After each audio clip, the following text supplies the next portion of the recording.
homeless boy approaches car to beg for change, but when he peeks inside, he bursts into tears. A lot of well-off people look at poor people with mistrust.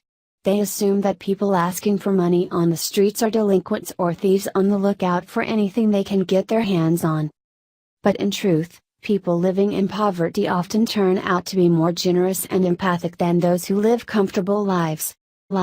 An example of this is a little boy named John Thuo. He lives in Nairobi, Kenya, where like many other poor kids, he used to beg for money on the streets. John Thuo used to spend his days on the streets of Nairobi, Kenya begging for money. It's something that irritates many drivers, because they assume that the beggars are most likely thieves. However, John Thuo proved that he's not only not a thief, but he also has a heart of gold. One day, the boy was out begging when he approached a car to ask for money. But when he looked inside, John was struck by something unusual he saw. The driver of the car was hooked up to tubes and breathing oxygen out of a tank. The woman's name is Gladys Command. She's 32 years old, and she explained to John that her lungs had collapsed, so she couldn't breathe properly and had to carry the oxygen tanks with her in order to stay alive.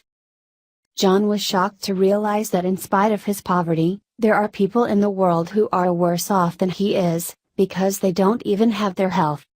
Moved to tears, John offered Gladys all the money that he'd taken in that day and held her hand through the window.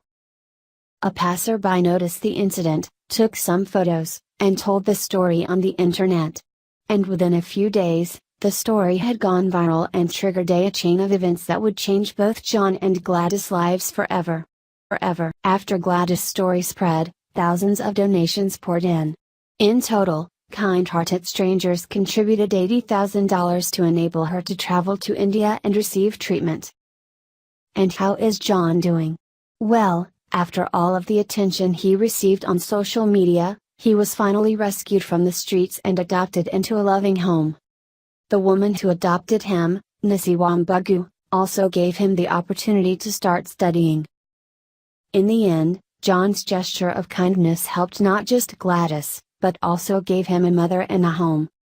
Please share this touching story with your friends and family.